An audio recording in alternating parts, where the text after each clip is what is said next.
Welcome to the final episode 10 Chronicles of UK Salafism, an Insider Perspective. And the focus on this occasion will be the year 1999, which will wrap up season one of these chronicles.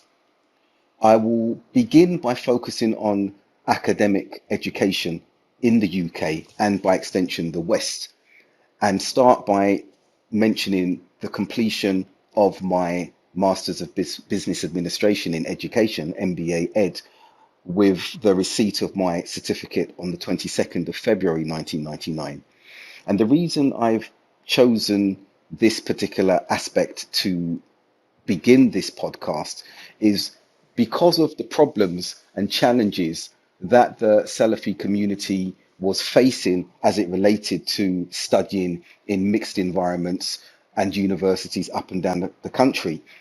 The scholars and their students that had visited us had censured the participation and enrollment in universities due to the prohibition of free mixing. And this resulted in a significant number of students, male and female, dropping out of university. And the knock-on effect of this was the conflict that developed among various families and communities, because parents, non-Salafi parents predominantly, were at a loss to understand why their children would throw away something they themselves did not have the opportunity for when they first came to the UK. Also, they saw and considered that these Salafi students were throwing away their futures. And conflict ensued in this particular area, and also contradictions, because while we were being told it was impermissible to study in these institutions, we actually witnessed some students of knowledge and scholars either traveling to the UK or America to enroll in universities and embark on further studies there, or in addition to that, sending their own children from Muslim or Arab countries to enroll and embark upon further studies in these institutions, the very same institutions we were being told it's impermissible to study in. So this caused quite a lot of conflict throughout the 90s due to these contradictions and due to the damaging effects and damaging perceptions it had among communities who then looked at Salafi communities and Salafi adherents as extreme in, I would say, a behavioral sense, not an ideological sense, which I will elaborate upon towards the end of this particular podcast. This also created an environment within which individuals in the Salafi community started self-teaching and did not proceed in any field of academia whatsoever, not even religious education. And I say that because some of those who went to institutions abroad, like the Islamic University of Medina, for example, a significant number did not graduate, did not complete their course of study. Yet they returned to their respective communities in the UK and were heralded as some sort of leader or hero for studying in these institutions, albeit being short-termed or them failing. It also caused consternation amongst wider Salafi communities and non-Salafi communities because these uneducated entities began to judge and disparage others who had either academic acumen and had studied, or professional acumen, or were intellectually more astute, and they became a target of ridicule from these uneducated entities who would question their religiosity if it was not seen or perceived to be on a par to theirs due to the attire they wore, or to the number of ahadith they were able to quote or scholars they were able to reference. I won't mention or refer to Quran in this instance because this small entity of individuals were not conversant in Quranic memorization whatsoever, and their Arabic was rudimentary to say the least. So religious education was also problematical amongst many areas of the Salafi community because it was self-taught and it was actually abstract. And in this instance, I will elaborate upon what I mean by abstract by referring to the cognitive development model I developed in my PhD, where I've mentioned, the listener may recall, to stages 1 and 2 being the founding stage and the youthful idealistic stage.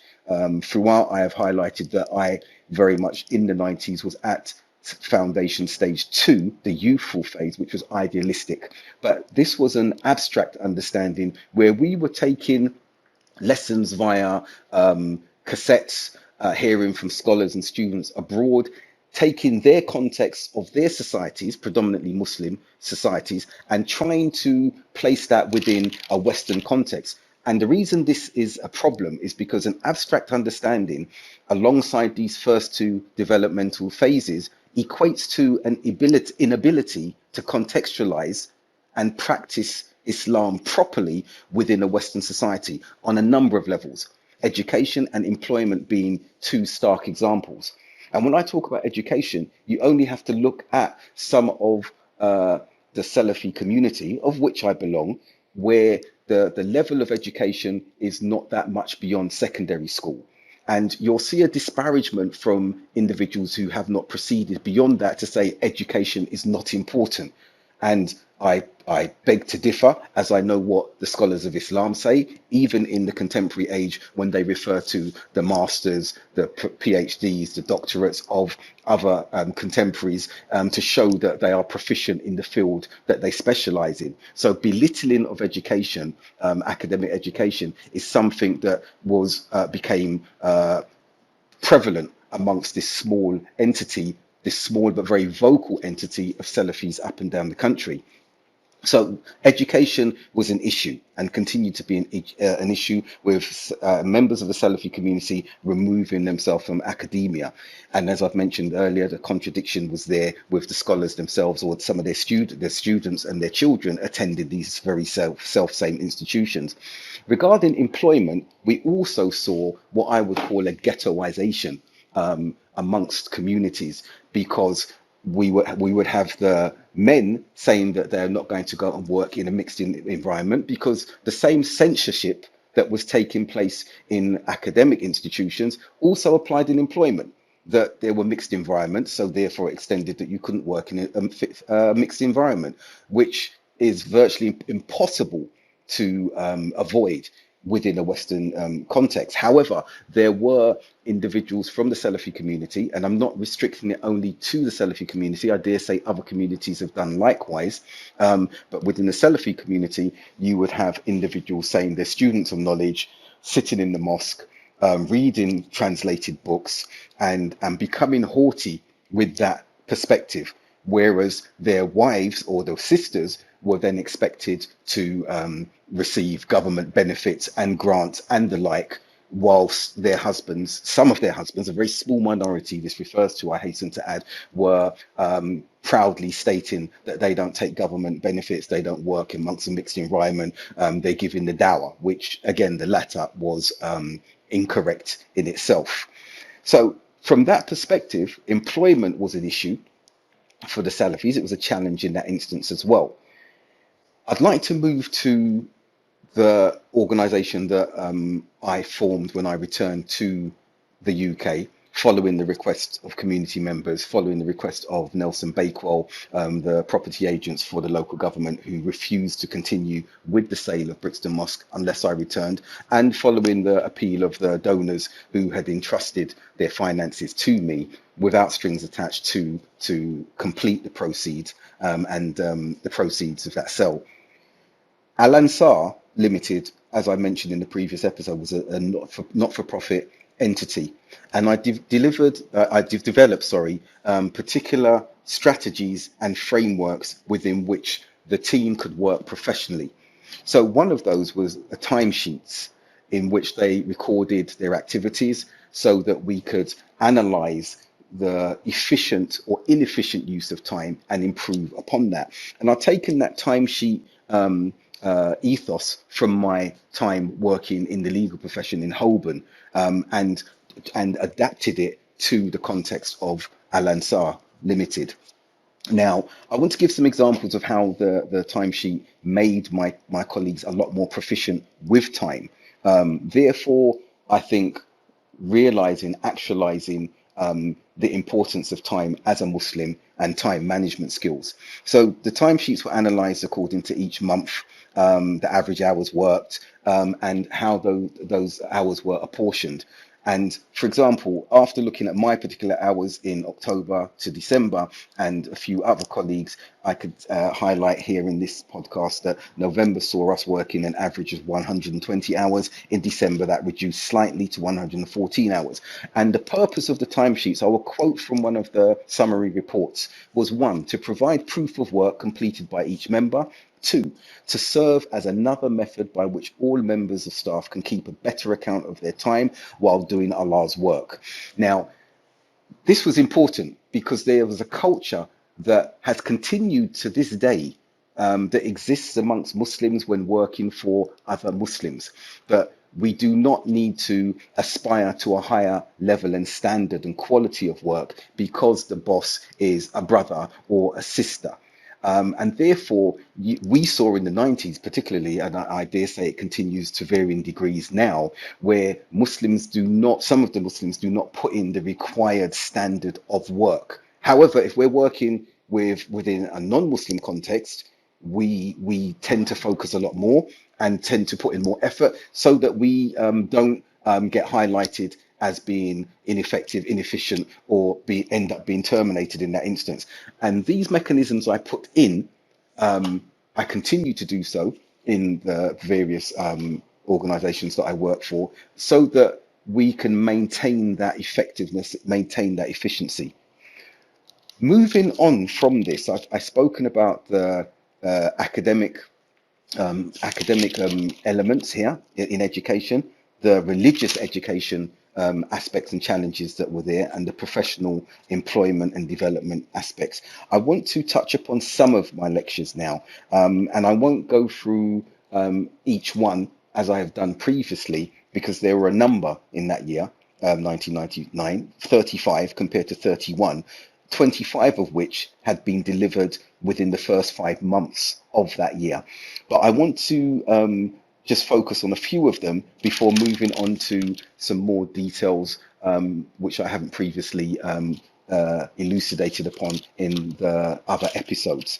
So on the 1st of January, I delivered a sermon in Brixton, Signs of the Hour. And the focus on this occasion at the beginning of this particular year was the forthcoming millennium celebrations for the year 2000.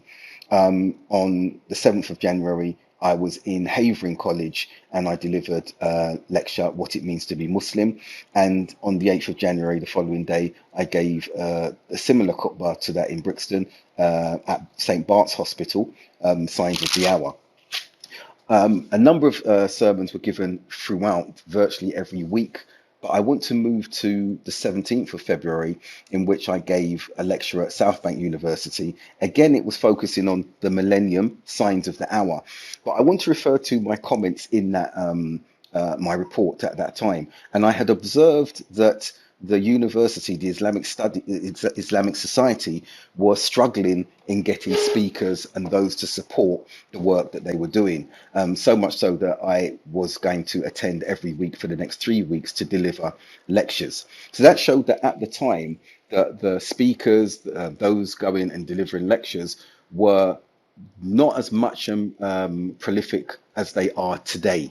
That we were few and far between in that instance, especially those of us who were Salafis. And the Salafis were, I would argue, the most active throughout the 90s in countering elements like Hizb ut-Tahrir, who were also very active, Abdul Faisal, and these individuals. But the Salafis were a lot more, I think, active than other groups at that time during that period.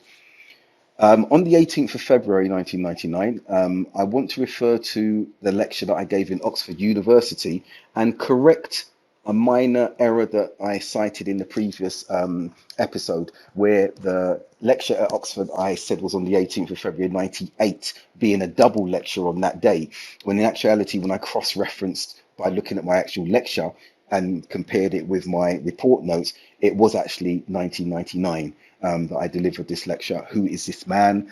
And focused on the biography of the Prophet, peace and blessings be upon him. On the 20th of February, I was in West Thornton Community Centre, Croydon, where the sisters held a fundraising event for Iqra School, and the title on that occasion was Educating Our Children.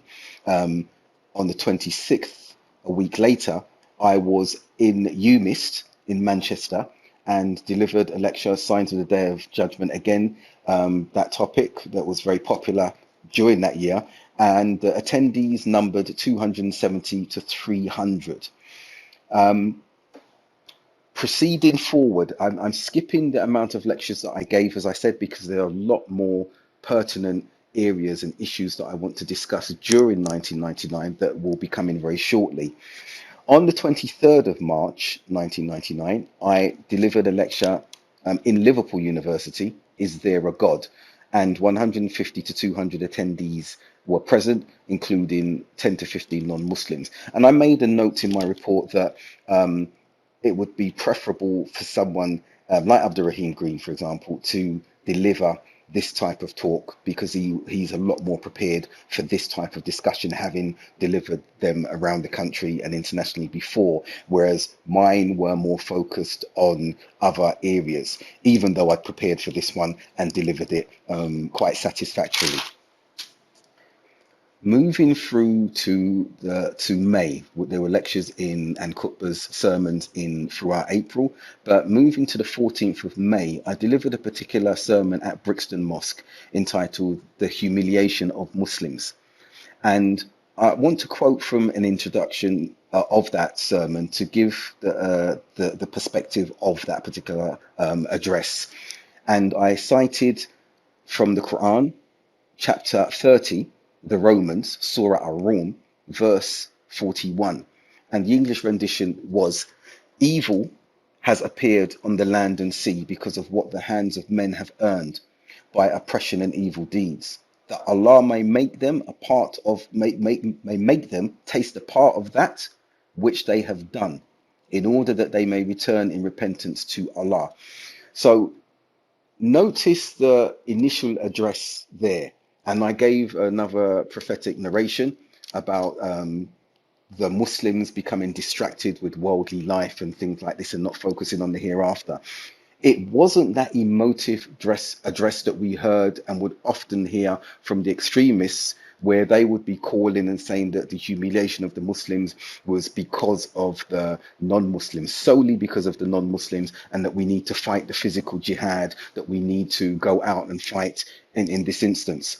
Now, there's a context to that, but the import behind such a message by extremists was not the jihad as is known through the tenets of Islam. What they were calling jihad equated to terrorism, which is not jihad. So again, the focus of this particular sermon was about us looking inwardly at our own shortcomings as to why this has contributed to our own humiliation.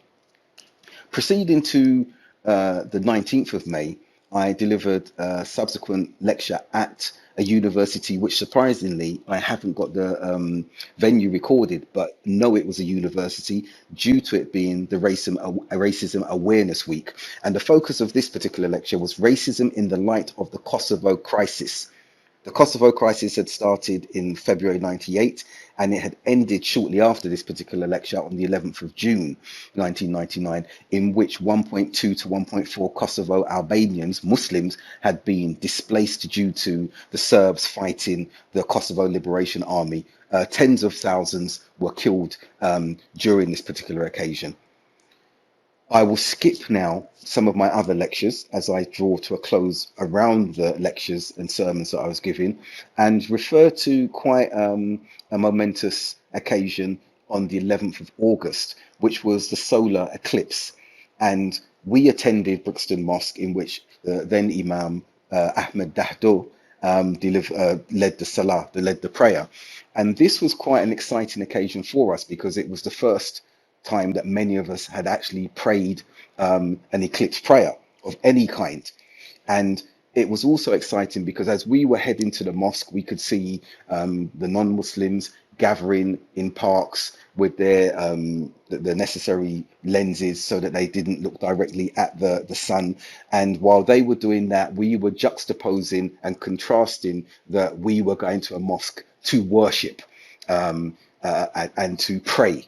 And that was quite significant for us, many of us at the time, especially as converts. I delivered the sermon after the prayer, and I remember that occasion when the day suddenly became still and dark, and it was quite an emotional and emotive occasion as the Imam was reciting, and he became quite emotional on that occasion as well. The last sermon I want to refer to of that particular year, so we can move on to the other areas, was on the 24th of December, which corresponded to the 17th of Ramadan. And this sermon addressed the necessity of sacrifice and charity. And we were only a few days away from the huge millennium celebrations. So there was a lot of anticipation at that time. There was a lot of apprehension. There was a lot of excitement. I'm talking about internationally, globally, because of the new millennium approaching, the year 2000. Abdur Rahim delivered 21 lectures during 1999, some of which were in Ottawa, Canada again.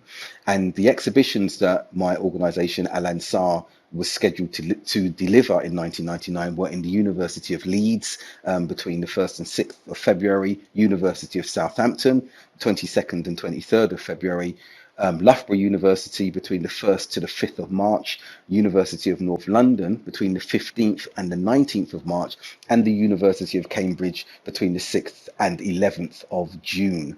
Two visits from a local school, St. Saviour's, was arranged at our offices where they came to see the exhibitions on the 10th of February and the 8th of March. And then Roger Bolton Productions, who I mentioned previously, actually wrote to me in February, the 22nd of February 1999. And I'd like to read this letter to you as evidence of the outward engagement that not only we locally were doing, but Salafis were delivering up and down the country at the time. So, for example, he says here, he writes to me at Al Ansar, dear brother Baker, greetings and congratulations on getting the centre up and running. As a reminder of what it was like before the furniture was moved in, here is a VHS copy of the programme, The Mission, that we made with you last summer. As you know, VHS was the vogue at that time. It seems a long time ago, but yes, VHS recorder, a cassette was what was the available medium at the time. Continuing, it has been regarded as the best in the series, and although it was a tough day's shoot, I hope you feel it was all worth it. It all sounds a marvellous project, and I'm glad we were able to draw attention to it. It was unfortunate we couldn't get access to the outreach work, but I understand the concern from the mosque members and was very grateful for all the efforts you put in our behalf. Hope all is well with you and the friends we made during filming. With all the best, Nick Stewart, producer, The Mission, from Roger Bolton Productions. And again, I think it necessary to read that to show that there wasn't necessarily an insular approach. Yes, there were colleagues who were reluctant to show the outreach work they were doing, and that was understandable. However, there continued to be an element of withdrawal and restraint from members of the community, even post 9/11, even post 7/7. And this has continued up until 2019. You'll see elements amongst the Salafi community who like to sit amongst the shadows and always comment and always give their tuppence worth, as we say, always give their advice behind the scenes. And some of them actually relish and enjoy when fellow colleagues are face criticism, whether it be from the extremists, whether it be from other Salafi entities that they are having dispute or conflict with. And this is an unfortunate scenario. I'm not saying it's restricted to the Salafi community. However, this was some of the things that were taking place and continue to take place now. Now,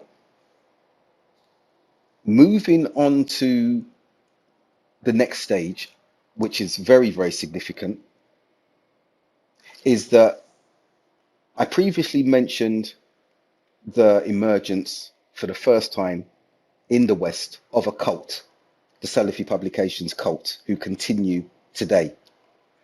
And it's very interesting to note that from the outward engagement that was taking place throughout the 90s, as this cult grew, they drew and pulled the attention of fellow Salafis inwardly, and inward disputes began to plague the Salafi movement in the West. So much so that the focus and attention on wider non-Muslim communities, wider society, became secondary, if secondary at all. And this was problematic because we saw the evolution of former extremist entities, HT, when it was then banished or banned from the UK, became Al-Muhajirun. And we saw something that we had not envisaged, with Omar Bakri declaring he and his movement and Anjem Chowdhury were now Salafis, which they weren't. We saw claims from Abu Hamza, Abu Qatada's followers, that they were Salafi. The only one who didn't espouse this view was Abdullah al-Faisal, who had delivered lectures throughout the 90s, one of them infamous for its content, in making Salafi wives permissible to everyone else by declaring us to be infidels, non-Muslims, the devil's deception of the Saudi Salafis. So Faisal never espoused or stated that he was Salafi, but would say he is the true Ahl Sunnah wal Jama'ah. So in this diversion, many got caught out and became distracted because there was a browbeating and bullying from this cult, which has continued today, in which they would focus on fellow Salafis to denigrate, to disparage, and even deceive scholars that they were the only Salafis and everyone else was astray. And unfortunately, some scholars believe this. Those who are still with them have believed that narrative for the last 20 years, with the exception of Muhammad bin Hadi, who has now spoke out against them and they against him. And this was problematical because when we look historically at the Kharijite movement, the Khawarij, and their in their infancy, what they did, just like we see with ISIS today, just like we see with Al-Qaeda, they ended up focusing and killing and slaughtering Muslims. That was their main focus. Yet they were talking about the far enemy, the near enemy, fighting the non-Muslims being the far enemy. But yet we will see, even with ISIS, they've killed more Muslims than the perception of non-Muslims non-Muslims causing casualties in Muslim and Arab lands. The latter has happened, and there is a serious issue with that, to which Salafis who remain focused and outward looking will continue to criticize Western governments for such slaughters and atrocities in that instance. But I've digressed a bit. I want to continue on another very serious local, national and international effect that impacted the Salafi movement up until now, 2019. And the reverberations are still being felt today.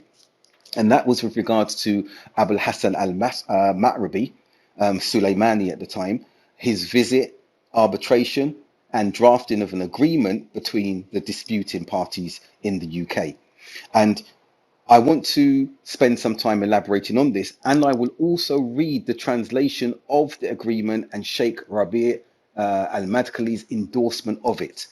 So when Abul Hasan came to Brixton to attend our conference, there was excitement across the country from the Salafis, because they had heard some of the sittings of Abul Hasan with Shaykh Al-Albani, and the insight and the intelligence and the compliments that had emanated from Shaykh Al-Albani and other scholars about Abul Hasan as a significant student of knowledge. When he visited Brixton and we sat with him, we then received a telephone call from Abu Ubaidah Amir Bashir, who was a student from Medina. He didn't complete his studies either. And brother Farouk. Farouk has since passed away, rahimahullah, and he's Farouk's sister, or Farouk's brother-in-law, was the administrator and coordinator for Al-Ansar. They insisted on visiting Abul Hasan and came across London to meet him, and basically gate crashed our meeting as we were explaining the program for the Return to Ilm conference that year. Now, he, upon listening to them, agreed that he would preside over their disputes, and they came and complained about Luton only. They didn't mention anything about Brixton, despite the fact that we weren't on level or pleasant terms, if you like.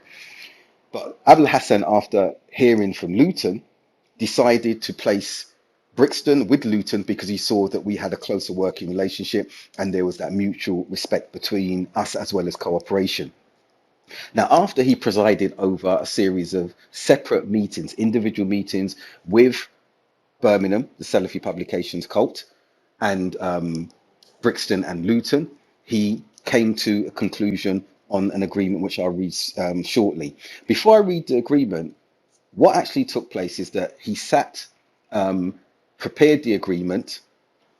He then contacted Sheikh Rabi' from the office of Brixton on the phone. Sheikh Salim Al-Hilali was there with him in the room, as were some of us from the Brixton management. And then when they got Sheikh Rabi' on the phone, they had him on loudspeaker, obviously, so that Sheikh Salim and Abul Hassan could hear him. They faxed the agreement that Abul Hassan had drafted. Now, Brixton's fax machine could not receive faxes at that time, so I offered to visit one of the Muslim businesses on the high road after calling them and obtaining their fax number for Sheikh Rabi'. I then went to that shop, Force Home Care, and waited for Sheikh Rabi's fax to come back to us, because he read the agreement and he said he would write an endorsement and he would sign that endorsement as well. So I went to Force Home Care. The fax duly came. I took the fax, walked back within 2 minutes of receiving it to the mosque and gave it to Abul Hassan and Sheikh Salim, who was still on the phone to Sheikh Rabi'. They confirmed they had it and they read it out. Sheikh Rabi' said, yes, this is it. And with that, Abul Hassan, Sheikh Salim, Dr. Jibali, Faraz Farhat, who did graduate from Medina, from Tooting, we went into what would ordinarily be the sisters' musalla, but the sisters were in Iqra school next door for such conferences, so it was therefore empty. And the sides attended that meeting at the request of Abul Hassan. On that occasion, Abu Sufyan was quite vocal, and the little Arabic I knew, Abul Hassan became quite annoyed with him and told him to uskut wal ukhruj, which I understood means to be quiet and to leave. And I saw Abu Sufyan leave because of that directive from Abul Hassan. Abul Hassan then went on to, or continue to read out the agreement that he had drafted, and he read the endorsement and comments of Sheikh Rabi'. At that time, Abu Khadija did not attend that particular meeting, but Abul Hassan explained that Abu Khadija was traveling to Kuwait to see Sheikh Abu Anas, and he therefore asked to be excused, but that he would abide by and adhere to any conclusive agreement that Abul Hassan had placed upon us after listening to everyone. Abu Hakim was there, Murad Jazair, Amr Bashir was there. And then after this agreement was done, and some of us were called to sign that agreement, we were then asked to go out to the conference congregation that was sitting because the conference was ongoing. And some disappeared. For example, Amr Bashir, you will hear in the subsequent tape in front of the conference attendees, Amr Bashir's name being called by Sheikh Salim, but he disappeared.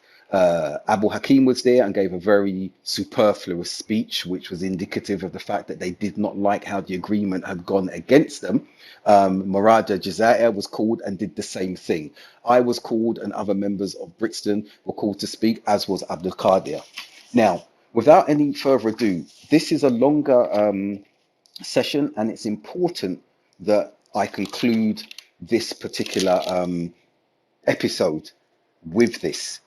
and then I will go on to some final other rudimentary aspects of my learning and other international events that affected the world at that time. But this is very pivotal and needs to be read because many started doubting whether this agreement existed. We have the Arabic original, which was scanned, saved, and we have the translation. And the translation that I'm going to read was done by Farhat. Dr. Jibali did another translation when he returned to the US, but when you place both of them together, they're virtually identical. So, Abul Hasan's points started with this. It's with the name of Allah, the most merciful, the bestower of mercy. Dar al-Hadith at Ma'rib, Ubaidah Valley. Abul Hasan Mustafa bin Ismail as-Sulaymani. Ma'rib, Republic of Yemen. Dated the 10th of the 5th, 1420 Hijri. Title: Ruling for resolving the disagreement among the Salafis in England. All praises to Allah, and that is sufficient to say, and peace and blessings be upon his chosen servants. Beginning. Verily, I have inspected the causes of dissension among Salafi brothers in England. I sat with both sides together and separately. I heard from each side what it disapproves from the other, and heard both sides' response in that regard. I concluded from the above that everyone is zealous to safeguard the truth and defend this blessed dawah, and I do not endorse any of them over what Allah knows of him. Yet, it is likely that misunderstanding would arise in regard to some issues, or judgmental mistakes would occur when implementing the principle of masaleh, benefits, and mafasid, harms. But whatever the case may be, this type of difference does not justify disunity and enmity, especially when everyone did what he did, thinking that by that he was defending the sunnah of the Prophet, may peace and blessings of Allah be upon him, even though his actions may sometimes belie that. From that, I summarize my ruling among them in the following 26 points. And in what follows, side 1, this is in brackets, side 1 refers to brother Abu Khadija and those with him. Side 2 refers to brother Abdul Haq and those with him. Everyone should forsake his personal right for the sake of protecting the dawah and safeguarding its honor, because everyone has done some non-praiseworthy acts. Verily, it is from Allah that help is sought. It is binding upon all to fulfill the agreement that took place among them by way of Shaykh Ali Al-Halabi and Shaykh Salim Al-Hilali. May Allah protect them and lead their affairs to guidance, because the believers must fulfill their promises, provided that they are permissible in the Shar, Islam. As for side 1, that's Abu Khadija's, accusing side 2, mine, Abdul Haq's, and those who are with him, of leniency towards those differing with the Salafi dawah, side 2, my side, must demonstrate clarity in the affairs of the dawah, in addition to gentleness and leniency. In their view, they did that, being lenient, in light of the scholars' advice to them. May Allah reward them for their good intention, yet there must be clarity in this matter. Side 1, Abu Khadija's side, must change point number 17 in their dawah, because it conflicts with mercy and the established principles of Ahlus Sunnah. They, as well as the other side, must not write with regard to the dawah except that which the people of knowledge have written. If they must write something in that regard, I advise them to adopt what appears at the end of Al-Asala, of the Al-Asala journal. If they differ, all of them, both sides, must refer to the two Shaykhs, Ali Al-Halabi and Salim Al-Hilali, because as far as I know, they are best acquainted with the affairs of dawah and its followers in this country. And this arbitration is necessary because most of the points of difference between the two sides classifies under as-siyasat as-shari, the established Sharia procedure of dealing, in regard to understanding the situation of dawah and its bearers, and in understanding the issue of giving precedence to the masaleh over the mafasid. No one from either of the two sides may referee any other scholar that could be unaware of the condition here, or may not encompass it as much as the two aforementioned sheikhs. By asking another scholar and taking his fatwa, one would spread fitna, tribulation, among his brothers. Any reference to other scholars should only be done by the two aforementioned sheikhs, may Allah protect them. The two sheikhs should not give to either of the two sides a fatwa on matters related to difference or leading to it, except after the two sides agree upon the phrasing of the question. That way, neither of the two sides would be able to possibly snatch a fatwa and use it to justify his end, claiming thereby to be following the people of knowledge, when the reality is not so. Verily, it is from Allah that help is sought. After presenting this ruling, it is not allowed for anyone from either side to post in his mosque or other places anything related to previous disputes, because that will renew the dissension, especially if this is done with inappropriate wording and its like. The administrative affairs in the mosques will remain as they are, unless the two sheikhs see a corruption in a particular administration. In the latter case, they will have the right to change it, after giving it advice and exerting whatever is in their capacity for correcting its affairs. A distinction must be made between the administrative issues that are specific to every mosque or locality and between the issues concerning knowledge, dawah, and manhaj. In regard to the first type, every locality would implement that which is appropriate for it, provided that it does not contradict the Islamic principles. In regard to the second type of issues, they should be referred to the two sheikhs. The issue of a Salafi's teaching in non-Salafi mosques comes under as-siyasat as-sharia, in the established Shari procedures of dealing, in regard to evaluating the benefits over the harms, current and long term. This evaluation may only be done by the two sheikhs. If they approve it, then it is okay. Otherwise, it is not. Everyone must then submit to what they rule, allowing no chance for anyone, novice or premature, to say things to the contrary. All of the Salafi conferences in England, annual or otherwise, should be unified. The choice of the participating speakers should be done after consultation with the two sheikhs. Organising and preparing the work for a function should be done by all with love and mercy, unless the two sheikhs decide to the contrary, because they are the most knowledgeable about the benefit of a certain individual's participation or exclusion from the organisational work. Classification of people, in particular those working with us in this dawah, is not open to everyone. Rather, it is reserved for the two sheikhs. Ahl Sunnah here in England will convey their statements in that regard. Whoever disagrees with the statements of the two sheikhs and is qualified to do so should consult with them and not create confusion among the Salafi Muslims. This will eliminate the source of difference and prevent the cause of evil among the Salafis in a land whose condition is not hidden to anyone, particularly since I have not found anyone here qualified in Jah wa Ta'dil. It is not permissible to condemn anyone who accepts financial help given to the dawah, provided that it is not conditioned by terms that are contradictory to it, and that it would not result in evil. The evaluation of this evil will be done by the two sheikhs, and it is not open to everyone. One does not seek from this dawah earning leadership or position among the people. Verily, whoever seeks to increase his followers or acquire worthless gains, Allah will surely expose him. And Allah the Mighty and Majestic says, what means, and know well that Allah knows what is in your own selves, so beware of him. Surah Al-Baqarah, ayat 235. When a person follows the advice of the two sheikhs with regards to abandoning an individual or reproaching him, the others should not condemn him because of that, but should rather support him, as long as that agrees with the previous condition. Abu Ubaidah Amir Bashir must return the endowment of the masjid in Luton, which he took after Mahfouz's leaving the administration, because it is not permissible to change a waqf, an endowment.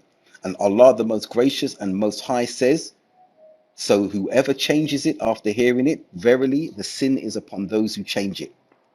If there are other specific monetary issues of dispute, their specific rulings must be sought with the two sheikhs as well. The Salafi dawah in England is for all. It should not be said that such and such a mosque is the only Salafi mosque and whoever does not come to it is not a Salafi. Whoever says that would be splitting up the ranks. This type of fatwa can only be given by the two sheikhs. None of the opponents to the true Salafiyah will be invited to give lectures or talks in the Salafi mosques. If that takes place without an invitation or approval of such a person's presence, the situation will be evaluated in order to take action in light of the benefit and the harm. If there is a disagreement in this regard, it should be referred to the two sheikhs, and their advice should be implemented. Also, the Salafis will not distribute the opponent's publications, again applying the aforementioned procedure. As is well known to the people of status, knowledge, abiding by judgment of a scholar who is well informed, ijtihad, about the current affairs and the Sharia proofs, and abandoning for the sake of the ijtihad of those who are not so, does not come under blameworthy taqleed, imitation.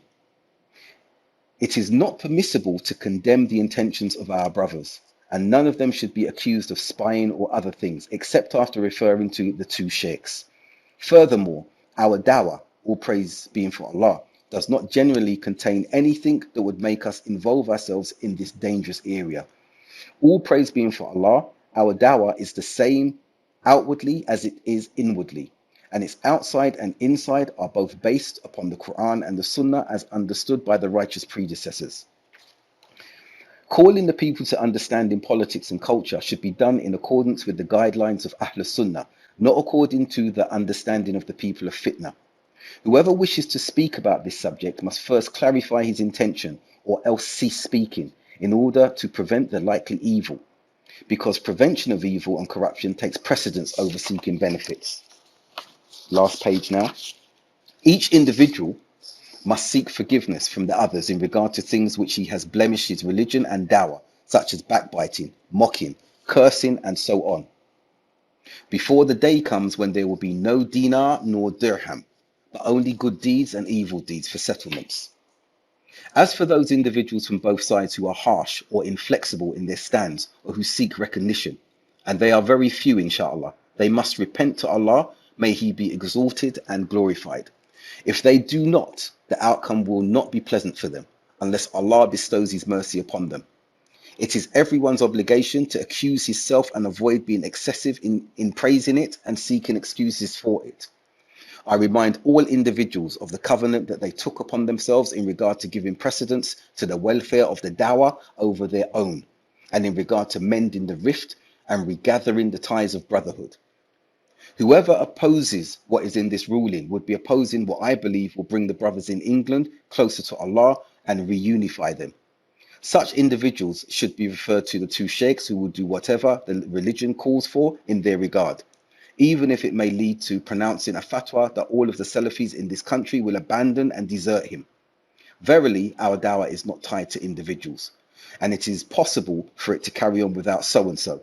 And it has been said, the last form of treatment, cauterizer, is cauterization. If the two sheikhs give a fatwa in this regard, then any of the people of knowledge who has a link with the dawah here should support and reinforce their position. Their fatwa should be accepted, as one would accept a trustworthy person's report, and as is well known by Ahl Sunnah. This is the approach that we are able to propose in order to block the chances of fitna. We do not have a prison for those who oppose us, nor do they receive from us salaries of which we would deprive them. And Allah, may He be exalted and glorified, says, and revere Allah as much as you can. This is what I have reached for bringing together the brothers, and all I seek is reformation as much as I can. Facilitating my affairs comes only from Allah. I put my trust in Him, and to Him I turn in repentance. If this is correct, it is by the facilitation of Allah. May He be exalted and glorified. And if it is other than that, I seek forgiveness from Allah for all that is not pleasing to Him. He is the most exalted and supreme. Verily, Allah is most high and wise. May Allah's abundant peace and blessings be upon our Prophet Muhammad, his family and his companions. Written and adjudicated by Abul Hasan as-Sulaymani, who is in charge of Dar al-Hadith in Ma'rib in London on Sunday, the 10th of Jamad al-Ula, 1420 Hijri. I will now refer to the very short but precise endorsement of Shaykh Rabi' to this agreement. With the name of Allah, the most merciful, the bestower of mercy. All praises for Allah, and peace and blessings be upon His messenger and his family, companions, and whoever follows his guidance. Verily, I have inspected the ruling issued by our brother Abul Hasan as-Sulaymani concerning our Salafi brothers in England, which comprises of 27 sections. I wish for the two conflicting sides, whose affair has reached agreement and denunciation of differences and dissension, to adhere to what is in this ruling and agreement. In abiding by it, there is a great amount of good and prevention of dangerous evils. I thank Allah, then I thank Abul Hasan and our brother Salim al-Hilali, as well as the two sides between whom the agreement was made, for arriving at this blessed result. We implore to Allah that this will result in good fruits in the future. May Allah's peace and blessings be upon our Prophet Muhammad and his family and companions. Written by and signed Rabi' bin Hadi Umair al-Madkhali on the 11th of the 5th month, 1420 Hijri. And then it ends, representatives of the two sides as signatures, and on one side is Abdul Haq Baker and Abdul Qadir Abu Safiya, and on the other side is Murad al-Jazairi and Amir Bashir. Witnessed by Salim bin Eid al-Hilali, Muhammad bin Mustafa al-Jibali, Abul Hatim al-Fadl. Translated by Faraz, reviewed and edited by Muhammad al-Jibali. This is the agreement in its entirety with the endorsement of Sheikh Rabi'. And the Maktaba cult, Salafi Publications cult, have since said, we never signed. This was their boast. However, they clearly accepted the representatives who were there on their behalf. Abu Hakim was present there as well. And their representatives included Amir Bashir because, as I've said from the outset, he attended with Farouk to meet Abul Hasan to ask him to arbitrate in the affair. So it was the Salafi Publications cult who had asked for this arbitration process in the first place. And when it was deemed and perceived to go against them, they sought to nullify it. And they sent Murad al-Jazair, who was a signature on this, to Sheikh Rabi'.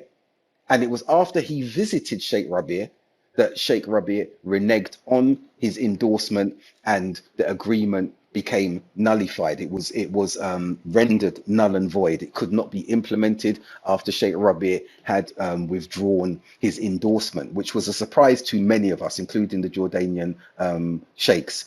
So when Abu Khadija and Abu Hakim and others say, we didn't sign the agreement, the question has to be asked, you sent your representatives in the beginning in the form of Amir Bashir, who was a signatory on this, and you sent Murad al-Jazairi afterwards to go and implore Sheikh Rabi' to abandon his endorsement.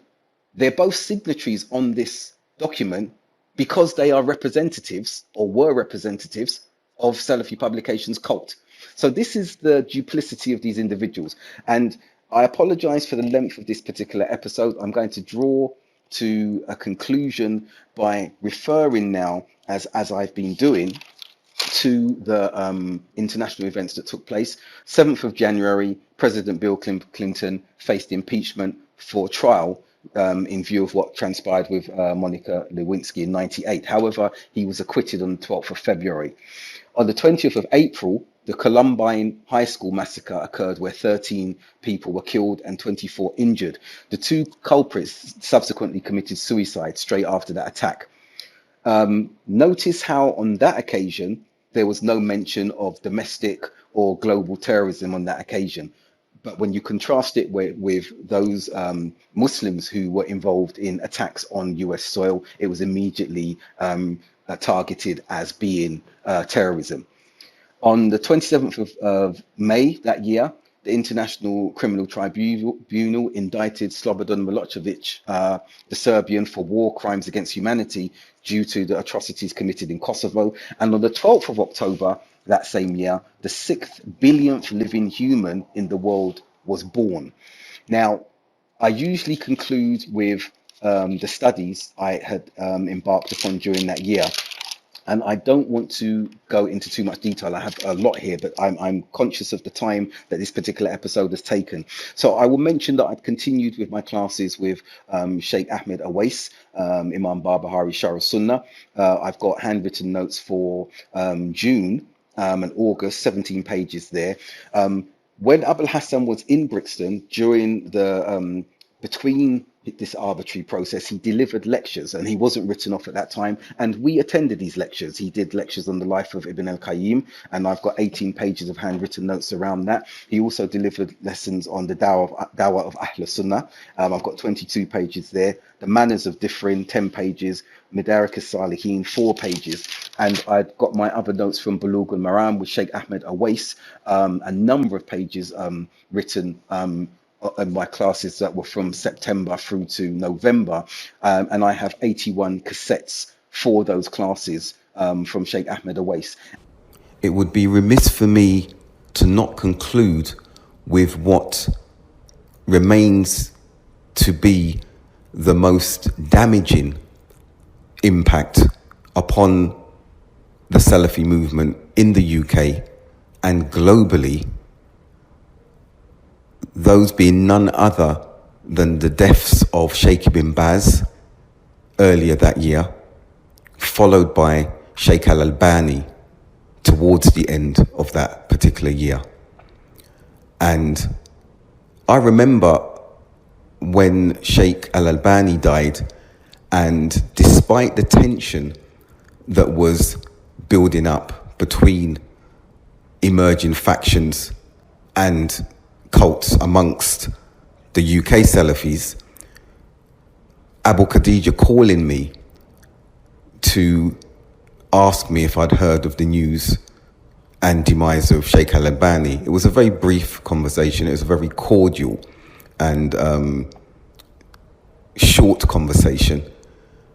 But such was the shock that reverberated around the UK and beyond that for the moment, fellow Salafis could speak, reminisce, and also look to the forthcoming millennium with trepidation, because 2 senior scholars, mountains of knowledge, had passed within a short time of each other, leaving one major scholar that continued to be referenced until he's passing a few years later, none other than Sheikh Uthaymeen.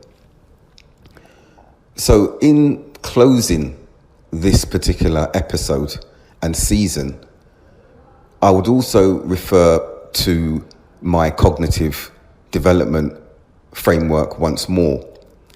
And with what had transpired throughout the 90s, I would assess that my development was beginning to move from the second phase, the youthful foundational phase, the idealistic aspect of that, towards the adult, more reflective and actualized stage of understanding and development.